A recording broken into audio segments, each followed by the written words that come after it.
I'm allowed to ask you one about big number 2. So having the fellow out there, you went without football for a while. I'm sure you were able to talk with him about that and get him straight. Just what's it mean to have him out here for him and the team? Well, it's exciting, man. You know, with the challenges of injuries and all the things that go on in football, to have him back out here practicing it was really good. I know the guys is excited about having him out there, so it was good to see him moving around. What did you see from that defensive line against Towson and the performances? Obviously, the rushing yards isn't a great thing, but you're looking to bounce back and just continue to develop the scheme. Well, the biggest thing that I took away from is that, you know, we still got a lot of work to do. You know, but we got after the quarterback, so we got some good hits on him. You know, got a couple sacks, which was really good to see. We played a lot of guys. We was able to get, you know, some of those young guys out there and a bunch of the new guys out there and get their feet wet, so to speak. So, you know, we got a lot to build upon from that performance, but I'm still excited about it, and the guys know what challenge lies ahead, so we just getting ready for the next one. Which of these new guys can make a name for themselves? I mean, you've had some guys to go in there, and it could be anyone, or because the opportunity's certainly there.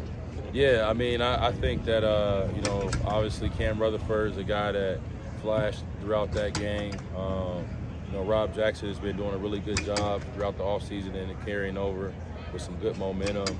You know, Kamari Burns, that was his first time playing, you know, college football, which is really good to see. Cam Wilson, you know, was running around. So, you know, just the collection of all those guys putting it all together, I think that any one of those guys can build upon that performance and end up being one of those guys for us down the road. We've heard Coach Satterfield talk about a guy like Marquez Parker all offseason. Just talk about what you've seen from him there as a freshman so far. He's done a really good job of being a sponge. You know, something that we try to, you know, teach, you know, in our room is, hey, you know, just learn, man. Just learn. So when you do get your opportunity, you're ready to go.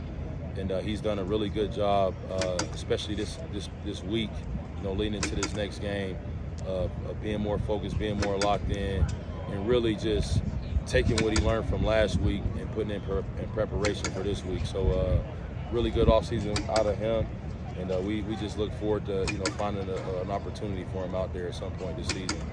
Phillips is the veteran for you and hasn't been dinged up. You almost want to hug him every game. That, you know, thank God you're good. Well, you know, each one of these guys got their own superpowers, right? And for him, he's been a real healthy player, you know, since I've been here. And you know, that's just one of his traits. Like, he show up every single day. He's durable. He take care of himself. And you know, his leadership and his toughness is something that, you know, we've been using as an example for the young guys and all of the new guys here. So heading into Pitt on Saturday, obviously the last time they came to Nippert Stadium when you were a player, roughly. Yes, sir. Talk about what you've been able to see from this new Pitt-style offense heading into this Saturday's matchup. Yeah, it's pretty surprising, you know, coming from all the years of, you know, playing against them and just the years of how they've, you know, handled business on offense for all these years. But, you know, it's going to be a challenge, man. Anytime a team opens it up and throws the ball as many times as they did and putting their playmakers in space, that's always a challenge. But, you know, you got to evolve over time, and that's kind of the process that they're going through on offense. You remember your last game? I think. Come on now. Zach said like 3.5. Come on, man. Come on, yeah. 3.5 tackles for loss, though. You might remember that. Yeah, well, you know, it was nip at night. I think it was a home opener, and, you know, it was a good game, you know, and we was able to come home with the victory and you know, secure, you know, a win, you know, for the Bearcats. So the guys are aware of the last time that they were here, and we try to, you know, keep that fire burning, and hopefully we can get another one. Thanks, Coach. Awesome. Thanks, Coach.